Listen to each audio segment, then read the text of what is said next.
Hello students, तो पिछली class में हम लोगों ने बात कर ली थी कि विद्युत अवयव क्या होते हैं, अगर किसी परिपथ में जोड़ा जाता उन्हें तो विद्युत परिपथ कैसे बनता है, विद्युत परिपथ में स्रोत कैसे काम करता है, लोड जो धारा का क्षय करवाते हैं या ऊर्जा का क्षय करवाते हैं वो कैसे जुड़े होते हैं, विद्युत धारा के अवयवों के साथ हम लोगों ने पढ़ा था विद्युत परिपथ में उपयोग इनका कैसे किया जाता है। एक बंद पथ होता है जो आवेश का या धारा का निरंतर सतत प्रवाह करवा सकता है, उसे हम क्या कहते हैं, विद्युत परिपथ कहते हैं। धारा नियंत्रक के बारे में पढ़ा था और सारी चीज़ें पढ़ी थी। आज की क्लास जो कि पहले से ही स्टार्टिंग से हम लोग कहते आ रहे हैं ओम के नियम को कवर करेंगे, तो आज की स्टार्टिंग में ही हम ओम को नियम को स्टार्ट कर रहे हैं, शुरू कर रहे हैं। तो देखते हैं ओम का नियम क्या होता है। जनरली दो डेफिनेशन लिखी जाती है ओम के नियम की, अलग अलग बुक अलग अलग तरीके से लिखती हैं। वो दोनों डेफिनेशन सही होती हैं लेकिन वो अलग अलग चीज़ों के लिए सही होती हैं, ठीक है। तो पहली डेफिनेशन क्या लिखी जाती है उसके बारे में अगर देखा जाए तो लिखा, यदि किसी चालक की भौतिक अवस्थाएं जैसे ताप अपरिवर्तित रहे तो चालक में प्रवाहित होने वाली जो धारा होती है आई वो समानुपाती होती है चालक के सिरों पर लगाए गए विभवांतर के। इसका क्या मतलब है, अगर यहाँ पर हम लोग एक चालक लेते हैं, ये कोई चालक है, ये कोई चालक लिया गया, इस चालक के सिरों को कनेक्ट कर दिया गया V वोल्ट की बैटरी के साथ, इसको जोड़ दिया गया मान लेते हैं V वोल्ट की बैटरी के साथ, तो इसके अंदर जो धारा प्रवाह होगा इस दिशा में धारा प्रवाहित होगी I। तो इस धारा के बारे में वो कह रहे हैं कि जो धारा प्रवाहित होगी I वो समानुपाती होगी किसके, V के समानुपाती होगी। और अगर यहाँ से हम लोग समानुपाती का चिन्ह हटाते हैं तो I की वैल्यू निकल के आती है 1/R into V। Implies that लगा करके लिख सकते हैं कि V की वैल्यू क्या निकल के आएगी, I इंटू R। तो ये कब काम करता है, जब चालक कंडक्टर के बारे में हम लोग बात कर रहे होते हैं। लेकिन अगर किसी परिपथ में धारा का प्रवाह हो रहा, किसी प्रतिरोध के सिरों पर विभव पतन निकालना है, तो कह रहे हैं निश्चित ताप पर किसी प्रतिरोध के सिरों पर होने वाला जो विभव पतन होता है प्रतिरोध में प्रवाहित धारा I के समानुपाती होता है। इसका मतलब ये है, अगर ये कोई प्रतिरोध है, इस प्रतिरोध का मान R है, इसमें I धारा प्रवाहित हो रही है, अगर हमें इसके सिरों पर विभवांतर निकालना हो या विभव पतन निकालना हो तो कहते हैं जो विभव पतन होगा इसमें प्रवाहित धारा I के समानुपाती आएगा। और यहाँ से हम समानुपाती का चिन्ह जब हटाते हैं तो निकल के आता है I इंटू R, R समानुपाती चिन्ह निकल के आता है। तो फार्मूले दोनों जगह से सेम निकल के आते हैं, दोनों स्टेटमेंट सही हैं अपनी अपनी जगह पर, लेकिन हम कब किसके लिए प्रयोग कर रहे हैं ये चीज़ हमें ध्यान रखनी है। तो इन जनरल पहली डेफिनेशन याद रख सकते हैं, किसी चालक के सिरों पर अगर विभवांतर लगाया जाता है तो चालक में प्रवाहित होने वाली धारा लगाए गए विभवांतर के अनुक्रमानुपाती होती है। ध्यान ये रखना उसकी भौतिक अवस्थाएं परिवर्तित नहीं होनी चाहिए, जैसे ताप हो गया, दाब हो गया। तो ताप अगर परिवर्तित होगा तो हम लोगों ने पढ़ा था कि ताप परिवर्तन के साथ जो प्रतिरोध होता है वो परिवर्तित होगा, R बराबर R0 1 plus alpha T, T degree centigrade पर ये प्रतिरोध हुआ करता था, तो इस तरह से परिवर्तित होगा। तो अगर यहाँ पर ताप बदलेगा, ताप बदलने के साथ प्रतिरोध बदलेगा, तो चालक का प्रतिरोध अगर परिवर्तित हो जाएगा। तो यहाँ पर अगर हम लिखते हैं, इसको R लगा के लिखा जाए तो लिख सकते हैं V बटा I बराबर R। और अगर यहाँ से बात किया जाए नियत ताप पर R क्या होता है, नियत होता है। तो नियत ताप पर अगर R नियत हो गया तो हम ओम के नियम को ऐसे भी लिख सकते हैं, V बटा I बराबर नियतांक या नियत रहता है। तो किसी परिपथ के लिए V बटा I नियत रहता है ओम के नियम के हिसाब से। तो ये भी फार्मूला लिखा जा सकता है लेकिन नियत ताप पर ही काम करता है। तो याद रखेंगे ओम का नियम केवल और केवल कांस्टेंट टेम्परेचर रीजन में ही वैलिड रहता है, नियत ताप के क्षेत्र में ही काम करता है। अगर ताप परिवर्तित हुआ चालक का, प्रतिरोधक का, तो क्या होगा, ओम का नियम होल्ड नहीं करेगा, वहां पर V बटा I नियत नहीं होने वाला है। तो दोनों तरह से हम इसको याद रख सकते हैं, ये प्रतिरोध के लिए लागू होता है, वो चालक के लिए लागू होता है। वैसे चालक का भी प्रतिरोध होता है, लेकिन प्रतिरोध जब भी किसी विशेष प्रतिरोध के बारे में बात कर रहे होंगे, किसी चालक का ही क्यों ना हो, तो हम उसमें लगाते हैं V बराबर IR या फिर V समानुपाती I, V is equal to IR, दोनों केस में निकल के आता है। लेकिन जो समानुपाती है, जो वेरिएबल यहाँ पर हैं I और V, ये अलग अलग केस में अलग अलग समानुपाती, जैसे यहाँ I समानुपाती V के है, यहाँ V समानुपाती I के है। इन जनरल ये डेफिनेशन लिखी बुक में मिलती है, ये वाली डेफिनेशन, और ये डेफिनेशन भी सही होती है, लेकिन ये प्रतिरोधक के केस में सही होती है, प्रतिरोध के केस में सही होती है। अगर इस फार्मूले को हमें याद रखना हो तो कैसे याद रख सकते हैं, यहाँ पर हम एक ट्रायंगल बना सकते हैं। ट्रायंगल में क्या करना है, हमें यहाँ पर वैल्यू लिख देनी है, यहाँ पर V लिख दिया, यहाँ पर I लिख दिया, यहाँ पर R लिख दिया। अब जिस किसी की भी वैल्यू निकालनी है, जैसे हमें R निकालना है, V निकालना है, तो उसको बंद करके बाकी चीज़ों को लिखा जा सकता है। जैसे किसी ने कहा हमें V चाहिए, तो V को अगर बंद कर लेते हैं, तो V को अगर बंद करेंगे तो I इंटू R बराबर में लिखे हैं, तो यहाँ से v की वैल्यू निकल के आएगी I इंटू आर। दूसरी बात यहाँ पर कोई पूछता है I की वैल्यू क्या होगी, तो अगर I को बंद कर लिया जाए, तो अगर I को बंद करेंगे तो v बटा आर निकल के आएगा, तो यहाँ से v बटा आर लिख सकते हैं। अगर यहाँ से r की वैल्यू निकाली जाए तो हम r को बंद करेंगे, तो अगर r को बंद करेंगे तो v बटा i निकल के आएगा, तो v बटा i इस तरह से लिखा जा सकता है। तो ये फार्मूला याद करने का तरीका हो गया और ये होगा ओम के नियम का स्टेटमेंट। तो ध्यान रखेंगे दोनों स्टेटमेंट सही हैं, v समानुपाती i भी सही है और i समानुपाती v भी सही है, लेकिन दोनों से फार्मूला निकल के आता है v बराबर i r, वो दोनों से सेम निकल के आता है, तो वो भी सही होता है दोनों केस में। लेकिन ये किसी चालक के लिए वैलिड रहता है कि प्रतिरोध लगाया गया, धारा बहेगी, तो धारा कितनी बहेगी वो समानुपाती होगी लगाए गए विभवांतर के। प्रतिरोधक के केस में या प्रतिरोध के केस में बात की जाएगी तो कहेंगे कि जो विभव पतन होने वाला होगा, वोल्टेज का ड्रॉप होगा, वो समानुपाती होगा किसके, उसमें प्रवाहित होने वाली धारा के। तो दोनों जगह पर स्टेटमेंट अपनी जगह पर सही है, वो चालक के लिए मान्य है या प्रतिरोध के लिए मान्य है। चालक का भी प्रतिरोध होता है, लेकिन अगर सिर्फ उसके प्रतिरोध के बारे में बात की जा रही होगी तब ये समानुपाती का प्रयोग करेंगे, और नहीं हो रही होगी तो इस समानुपाती का प्रयोग किया जाएगा, I समानुपाती V, यहाँ V समानुपाती I है। उम्मीद है ये चीज़ समझ में आई होगी। दोनों कन्फ्यूज़न नहीं रखने हैं ओम के नियम में, दोनों स्टेटमेंट अपनी जगह पर बिल्कुल सही हैं। ठीक है, अब अगर बात की जाए आगे ओम के नियम से, तो यहाँ पर एक कुछ डेफिनेशन आती हैं जो लिखी होती हैं बुक्स में कि ओमीय और अनोमीय परिपथ क्या होते हैं। तो ओमीय परिपथ और अनोमीय परिपथ में बात किया जाए तो ओमीय परिपथ ऐसे परिपथ होते हैं, यहाँ पर लिखना चाहें लिख सकते हैं, वे परिपथ जो ओम के नियम का पालन करते हैं,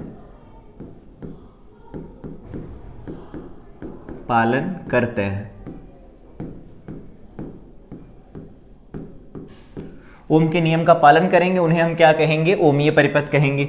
यहाँ पर हमारे पास V बराबर आई आर लगेगा, या हम कह सकते हैं V डिवाइडेड बाई I जो होगा वो नियत रहने वाला है। तो ये बात ध्यान रखेंगे, ओमीय परिपथ के लिए ये बात सही रहती है ओवरऑल कि जो V बराबर आई आर यहाँ होल्ड करता है, लगता है, और V बटा I नियत रहता है, तो उन्हें हम कहते हैं ओमीय परिपथ। अगर इस ओमीय परिपथ के बारे में बात की जाए तो ग्राफ कुछ ऐसे खींचा जा सकता है। मान लेते हैं इधर बना दिया गया V, यहाँ बना दी गई धारा I। तो हम लोग समीकरण देखना जानते हैं रेखा का। यहाँ पर अगर हम इस समीकरण को लिखें तो ये y मान लेते हैं अगर, तो y बराबर ये बन जाएगा x इंटू एम टाइप का बनेगा।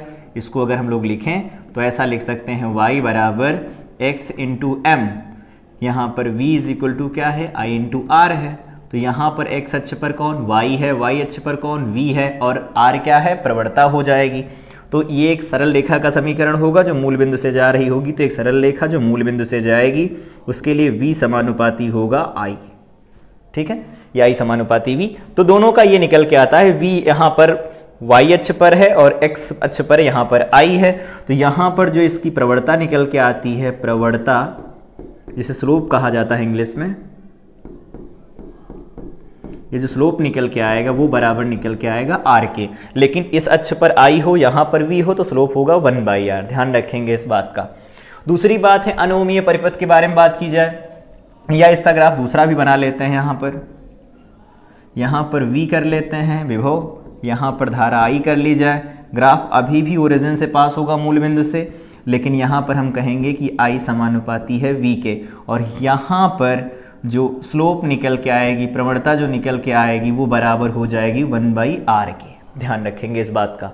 तो दोनों जगह पर केस में स्ट्रेट लाइन आएगी, सीधी रेखा, सरल रेखा आएगी जो मूल बिंदु से होकर के गुजरेगी, लेकिन वो सरल रेखा अलग अलग केस में अलग अलग प्रवणता रखेगी। यहाँ r होगा तो वहाँ 1/r होगा।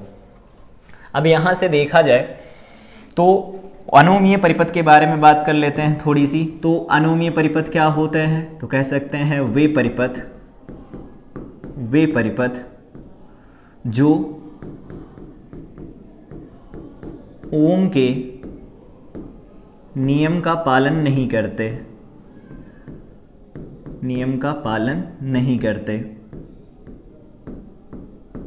नहीं करते। तो ऐसे विद्युत परिपथ जो ओम के नियम का पालन नहीं करते हैं उनको हम क्या कहते हैं, अनओमीय परिपथ कहते हैं। अनओमीय परिपथ में V बराबर आई आर या V बटा आई बराबर नियत लागू नहीं होता, लागू नहीं होता, ध्यान रखेंगे ये लागू नहीं होगा। ठीक है, तो ये लागू नहीं रहता, यहाँ लागू रहता, यहाँ लागू नहीं रहता। यहाँ पर सीधी सरल रेखा निकल के आ रही ग्राफ, यहाँ का ग्राफ सीधी सरल रेखा नहीं होता। अगर यहाँ पर हम लोग बात करें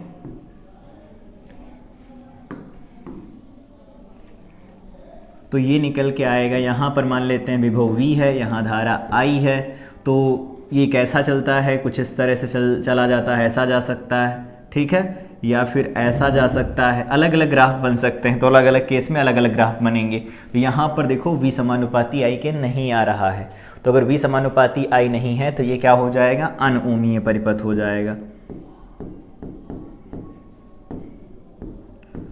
अनओमीय परिपथ कब बनते हैं और ओमीय परिपथ कब बनते हैं, तो याद रखेंगे ओमीय परिपथ जब भी बनते हैं वहाँ पर किन चालकों का प्रयोग किया जाता है, धात्विक चालकों का प्रयोग किया जाता है, धात्विक चालक प्रयोग किए जाते हैं, क्योंकि वहाँ पर निश्चित ताप पर V बराबर आई आर हमेशा लागू होता है, और V बराबर आई आर हमेशा लागू होगा, इसका मतलब वहाँ पर ओम का नियम काम कर रहा है। ठीक है, दूसरी बात यहाँ पर करें कि अनोमीय परिपथ के कौन कौन से उदाहरण हो सकते हैं, तो वहाँ तो धात्विक चालक हो सकते हैं। यहाँ पर अर्धचालकों के बारे में बात किया जाए, अर्धचालक युक्तियाँ आगे पढ़ेंगे क्लास 12th में। अर्धचालक युक्तियाँ कौन कौन सी होती हैं, यहाँ पर डायोड होते हैं, ट्रांजिस्टर होते हैं, ट्रांजिस्टर होते हैं। तो डायोड और ट्रांजिस्टर ऐसी युक्तियाँ होती है, अगर इनको परिपथ में लगाया जाए तो परिपथ में V बराबर आई आर नहीं लगेगा, या फिर हम ये कह सकते हैं V जो होगा समानुपाती I के नहीं होगा, या I समानुपाती V नहीं रहेगा, तो वो होते हैं अनओमीय परिपथ। यहाँ ये होते हैं ओमीय परिपथ। NCERT में डेफिनेशन है इन सब की, तो देख सकते हैं वहाँ पर। तो ये हो गए ओमीय परिपथ और ये हो गए अनओमीय परिपथ। बुक्स में जनरली डेफिनेशन ये लिखी रहती है, तो इसको यहाँ से देख सकते हैं कि ओमीय और अनओमीय क्या होते हैं। तो अभी हम लोगों ने देखा यहाँ पर कि ओम का नियम क्या होता है, तो ओम के नियम के दो स्टेटमेंट पढ़े, दोनों स्टेटमेंट अलग अलग बुक में लिखे होते हैं, दोनों सही होते हैं। किस केस में कौन काम करता है, तो बताया चालक के केस में हम कहेंगे I समानुपाती V होगा, जो धारा प्रवाहित होगी लगाए गए विभवांतर के अनुक्रमानुपाती होगी, समानुपाती होगी। यहाँ पर दूसरा प्रतिरोधक के सिरों पर अगर विभव पतन लिखेंगे तो वो समानुपाती होगा प्रतिरोध में बहने वाली धारा के। ठीक है, अब आगे बात किया जाए कि ओम के नियम का प्रायोगिक सत्यापन कैसे किया जा सकता है, तो उसके लिए परिपथ बनाते हैं और फिर उससे देखते हैं, चीज़ों को एनालाइज करते हैं कि कैसे आएंगी चीज़ें। तो सबसे पहले यहाँ पर ओम के नियम के सत्यापन से संबंधित विद्युत परिपथ को बनाया जाए। ये ऐसी सीधी लाइन है, यहाँ पर हमने एक बैटरी को जोड़ लिया है। बैटरी का सिंबल पढ़ा था पिछली क्लास में, अगर नहीं पता है तो जाकर के उसे देख सकते हैं।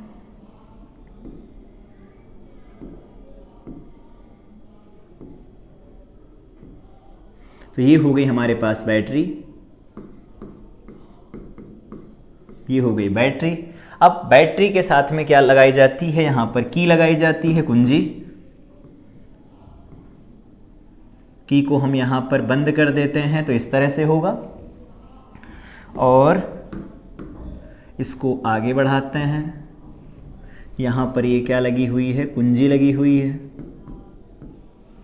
ठीक है, अब परिपथ में धारा को कम या ज़्यादा करने के लिए क्या लगाया जाता है, तो परिपथ में क्या लगाते हैं हम लोग, एक रियोस्टैट लगाते हैं।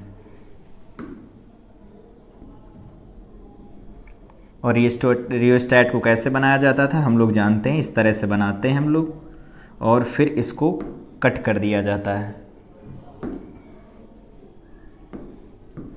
कुछ इस तरह से बनाते हैं प्रतिरोध जैसा, फिर इसको कट कर दिया जाता है। इसे हम क्या कहते हैं, रियोस्टैट, या हिंदी में कहा जाता है इसे धारा नियंत्रक।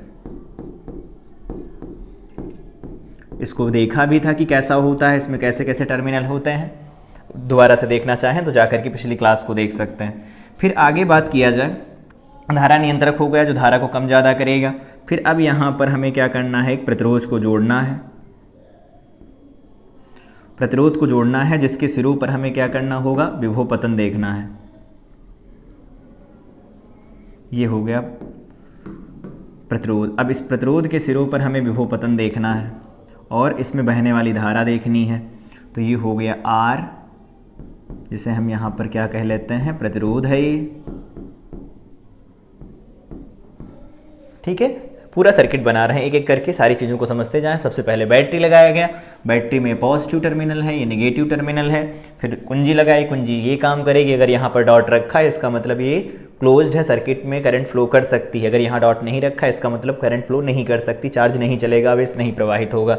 ये धारा नियंत्रक धारा को कम ज़्यादा करता है। इसका दूसरा प्रतीक भी हम लोगों ने ऐसा बनाया था कि प्रतिरोध ऐसा होता है, इसको हम लोग ऐसे बना सकते हैं कुछ इस तरह से। ये भी क्या था, धारा नियंत्रक था, ये धारा नियंत्रक था। तो धारा नियंत्रक दो तरह से बनाया जाता है, दोनों तरीके यहाँ पर हैं। एक तरीका सिंपल वाला यहाँ पर बना लिया हम लोगों ने। अब क्या करना है, इसमें निकालनी है धारा और उसमें प्रतिरोध निकालना, विभव पतन निकालना प्रतिरोध के सिरों पर।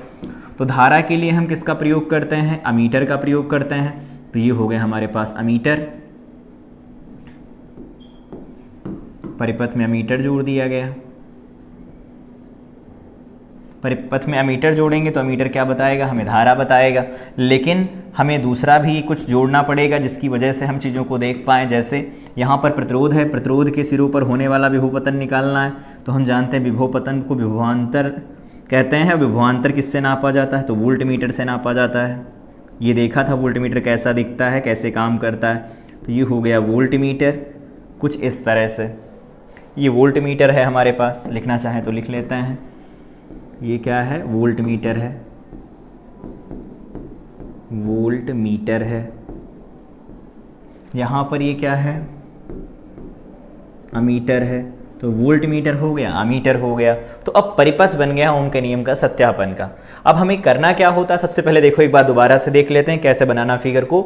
पेपर में पूछा जाता है कि प्रायोगिक सत्यापन करो लॉन्ग में। तो देखो बैटरी जोड़नी, बैटरी के साथ की जोड़ना है हमें, की कुंजी हो गई यहाँ पर। उसके बाद में धारा नियंत्रक जोड़ेंगे। धारा नियंत्रक क्या करता है, तो इसके बारे में भी लिख देते हैं कि क्या करता है, परिवर्ती प्रतिरोध लगाता है। मतलब अगर प्रतिरोध का मान परिपथ में हमें कम ज़्यादा करना है तो हम धारा नियंत्रक का प्रयोग कर सकते हैं। बैटरी आवेश का सतत प्रवाह बनाए रखती है, आवेश का सतत प्रवाह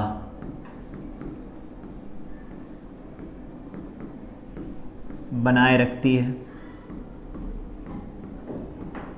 आवेश का सतत प्रवाह बनाए रखती है। कुंजी परिपथ को पूरा करती है, परिपथ को पूरा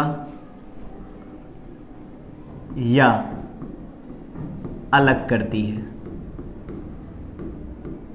परिपथ को पूरा करती भी है और परिपथ को अलग भी करती है। मतलब अगर ऑफ है ये तो परिपथ खुला हुआ होगा, परिपथ को अलग कर देगी, धारा प्रवाह नहीं होगा, और बंद होगी तो धारा प्रवाह होगा।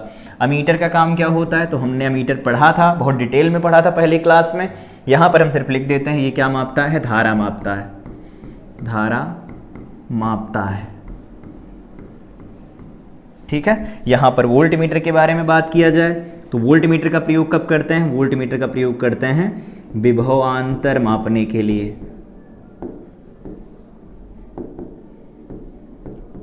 विभवांतर मापने के लिए इसका उपयोग विभवांतर मापने के लिए किया जाता है। ठीक है, प्रतिरोध हो गया। प्रतिरोध हमारा लोड का काम कर रहा होगा, जिसके सिरों पर हम देखेंगे कैसा विभव पतन होने वाला, कितना विभव पतन होने वाला। ठीक है, धारा के विरोध करता उसके बारे में जानते थे, प्रतिरोध पूरा डिटेल में पढ़ा है अगली क्लास में, तो वहाँ से भी इसे देख सकते हैं। लेकिन इसके संयोजनों के बारे में इसके बाद वाली क्लास में बात की जाएगी। तो प्रायोगिक नियम, ये जो प्रायोगिक सत्यापन है ओम के नियम का, उसके लिए हमें इतने इंस्ट्रूमेंट की ज़रूरत होती है। ठीक, अब इतने इंस्ट्रूमेंट लगा ली, अब हमें करना क्या होता है, हम कैसे सिद्ध करेंगे कि यहाँ ओम का नियम काम कर रहा है। तो सबसे पहले यहाँ पर जब भी रीडिंग ली जाती है तो ये कहा जाता है नियत ताप, नियत ताप पर ये प्रयोग किया जाएगा। तो कांस्टेंट रखा जाएगा टेम्परेचर को, टेम्परेचर को कांस्टेंट नहीं रखेंगे तो प्रतिरोध है, प्रतिरोध का ताप के साथ परिवर्तन होता है, ताप के साथ परिवर्तित हो जाता है। यहाँ पर हम लोगों ने अभी बात किया था RT बराबर R0 1 + अल्फा T होता है। ठीक है। तो अब अगर यहाँ से देखा जाए कि हमें इसका प्रयोग करना है, तो हम लोगों ने पढ़ा था कि ओम का नियम क्या है, शॉर्टकट में देख लेते हैं। ओम का नियम, दो डेफिनेशन देखी थी, दोनों का मतलब यहाँ पर हम लोगों ने समझ लिया था, V बराबर आई आर ही निकल के आता है। तो ओम का नियम था V बटा आई, जो परिपथ में धारा बहती है और विभवांतर, इनका अनुपात क्या होना चाहिए, नियत रहना चाहिए। ये होता है ओम का नियम। ये हमें यहाँ से प्रूफ करना है, यहाँ इस परिपथ से प्रूफ करना है। तो हमें सबसे पहले क्या बनाना है, एक ऑब्जर्वेशन टेबल बनानी है। ऑब्जर्वेशन टेबल में इन सबके मान लिखने हैं। तो ऑब्जर्वेशन टेबल में अगर इनके मान लिखे जाए तो क्या होगा, जैसे मान लेते हैं यहाँ पर अमीटर का पाठ्यांक लिखा, अमीटर का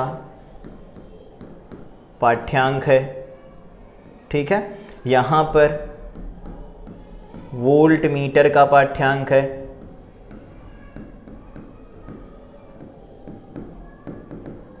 ठीक है। और यहाँ एक किनारे से लिख लेते हैं, आया नहीं पूरी टेबल आनी चाहिए। यहाँ पर अमीटर का पाठ्यांक ऐसे लिख लेते हैं, अमीटर का पाठ्यांक, ठीक है, पहले कॉलम में ये रहेगा, ठीक है। और दूसरे कॉलम के बारे में बात करें तो यहाँ पर रहेगा वोल्ट मीटर का पाठ्यांक, वोल्ट मीटर का पाठ्यांक, वोल्ट मीटर का पाठ्यांक। और यहाँ पर हम लोग लिखेंगे, तो अमीटर के पाठ्यांक को लिखा जाएगा ए से, वोल्ट मीटर के पाठ्यांक को लिखा जाएगा, या अमीटर के पाठ्यांक को ऐसे हम लिख लेते हैं, अमीटर का पाठ्यांक हमें धारा बताता तो ये धारा दे देगा, ये वोल्ट मीटर का पाठ्यांक वोल्टेज ड्रॉप बताएगा, विभव पतन बताएगा, वी लिख देते हैं। यहाँ लिख देते हैं V बटा आई, कि हमें V बटा आई क्या मिल रहा है, प्रत्येक प्रयोग से, अलग अलग प्रयोग से हमें क्या मिल रहा है। तो अगर हम लोग बनाएं, यहाँ से टेबल बनाएं, तो यहाँ पर हम लोग रफली कैलकुलेशन करते हैं और देखते हैं कि क्या निकल के आएगा। जैसे हम लोगों ने कहा धारा प्रवाहित हो रही किसी परिपथ के अंदर, तो धारा प्रवाहित हो रही, मान लेते हैं धारा है 2 एम्पियर, जनरली मान लिया है 2 एम्पियर धारा है। तो अगर ये 2 एम्पियर धारा है, इसके सापेक्ष यहाँ पर मान लेते हैं इसके सिरों पर होने वाला जो विभव पतन है, वो विभव पतन है 5 वोल्ट, 5 वोल्ट का विभव पतन होता है। तो अगर यहाँ से V बटा आई की वैल्यू निकाली जाए तो कितना निकल के आएगा, 5/2 बराबर क्या निकल के आएगा, 2.5 होगा ऐसा। अब अगर अगले ऑब्जर्वेशन को लिखा जाए तो क्या लिखा जा सकता है, यहाँ 2 एम्पियर पर 5 वोल्ट आ रहा है, तो यहाँ पर मान लेते हैं 4 एम्पियर कर दिया गया, डबल कर दिया गया, तो यहाँ पर क्या होगा, ये 10 वोल्ट हो जाएगा। अगर देखेंगे वहाँ पर रफली 10 वोल्ट आएगा। फिर यहाँ से देख लेते हैं, मान लेते हैं 8 एम्पियर कर दिया गया धारा, तो अगर धारा 8 एम्पियर कर दी गई तो देखो यहाँ से फिर से क्या किया गया, डबल किया गया, तो यहाँ पर कितना निकल के आएगा, 20 वोल्ट निकल के आ रहा होगा। यहाँ पर V बटा आई निकालेंगे तो देखो 10/4 5/2 ही तो होता है, तो 10/4 5/2 होता है, मतलब 2.5 निकल के आएगा। यहाँ पर देखो 20 बटा क्या हो जाएगा, 8 हो जाएगा, तो 10/4 5/2 ये भी कितना निकल के आएगा, 2.5 निकल के आएगा। तो जनरली क्या होगा, अमीटर का पाठ्यांक और वोल्ट मीटर का पाठ्यांक जो यहाँ से निकल के आएंगे, उनका जब अनुपात लिया जाएगा निश्चितता पर, तो वो लगभग में बराबर होते हैं। यहाँ हम लोगों ने तो बराबर ले ही लिए हैं, लेकिन लगभग में बराबर होते हैं। तो अगर लगभग में बराबर निकल के आते हैं, तो यहाँ पर अगर हम यहाँ ग्राफ खींचेंगे, ग्राफ खींचा जाएगा, तो ग्राफ अगर हम इस डाटा से खींचें ग्राफ को, तो कैसे ग्राफ खींचा जा सकता है, यहाँ से पहला देखो धारा इधर मान लेते हैं, इस अक्ष पर धारा है, इस अक्ष पर क्या है, विभव है। तो पहले धारा कितनी थी, 2 एम्पियर, कहाँ तक गई, 8 तक गई, तो 2 2 4 2 6 2 8, ये 2 4 6 8 एम्पियर में है धारा, इधर लिख देते हैं एम्पियर में है। वोल्टेज कहाँ से कहाँ गया है, तो 5 से 20 तक गया है, 5 के लिख देते हैं, तो 5 यहाँ पर हो जाएगा 10, यहाँ पर 20, तो ये हो गया 5 10 20, ये किस में है, वोल्ट में है, ध्यान रखेंगे। अब अगर इनके बिंदुओं को मिलाया जाए तो क्या मिलेंगे बिंदु, तो पहला बिंदु मिल रहा है 2 एम्पियर धारा, 2 एम्पियर धारा हो गई 5 वोल्ट, तो अगर इसको मिलाएंगे हम लोग तो कहीं यहाँ पर मिलने वाला है।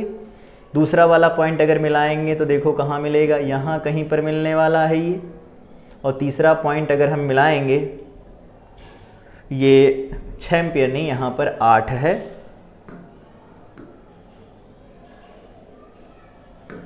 ये 8 है, तो 8 के सापेक्ष यहाँ पर अगर हम लोग जाएंगे तो कुछ ऐसा मिलने वाला है। यहाँ पर 2 हो गया, 4 हो गया, 6 आएगा, 8 रहेगा। अगर कर लिया जाए एम्पियर में धारा तो यहाँ पर 20 वोल्ट आएगा और इसकी जो लाइन होगी वो स्ट्रेट लाइन लगभग में जा रही दिखेगी ऐसा। ठीक है, तो लगभग में अगर स्ट्रेट लाइन जाती हुई हमें दिखती है तो हम ये कह सकते हैं कि यहाँ पर क्या है, इनमें अगर अनुपात लिया जाए, यहाँ प्रवणता निकाली जाए, यहाँ प्रवणता निकाली जाए, यहाँ प्रवणता निकाली जाए, और प्रवणता किसके बराबर होती, तो आर के बराबर होती है। क्या है, आर ही तो है। तो हर जगह से आर की वैल्यू अप्रॉक्सीमेट सेम आने वाली, लगभग समान आने वाली। और लगभग अगर समान वैल्यू निकल के आएगी तो हम कहेंगे यहाँ पर V बटा आई नियत है, जो कि क्या था, ओम का नियम था। तो हम कहते हैं यहाँ से ओम का नियम का सत्यापन हो रहा। ये ऑब्जर्वेशन टेबल ऐसे डाटाबेस अपने मन से बनाई गई है।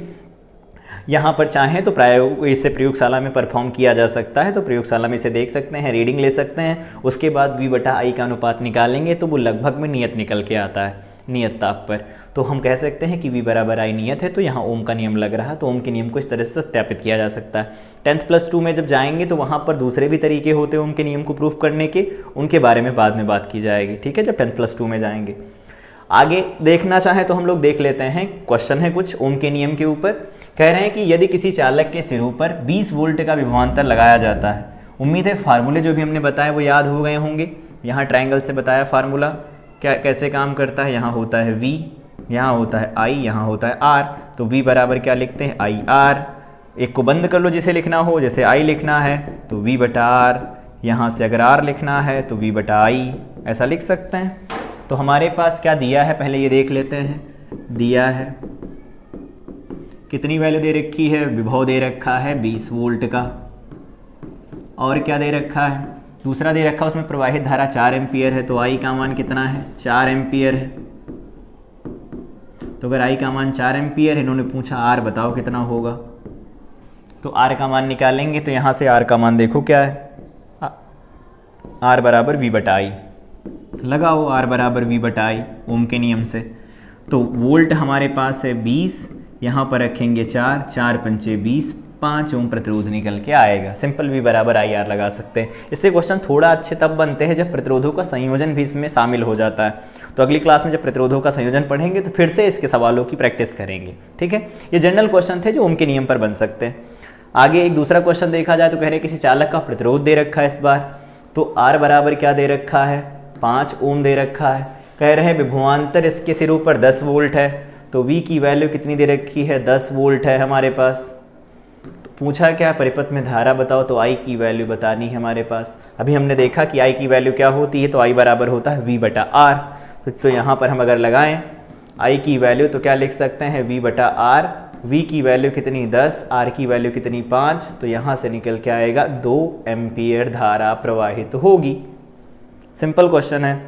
अगला क्वेश्चन ये लिखा गया कि यदि किसी प्रतिरोध में प्रवाहित धारा का मान 2 एम्पियर है, मतलब I की जो वैल्यू है वो कितनी है, 2 एम्पियर है। कैपिटल ऐसे लिखते हैं एम्पियर को।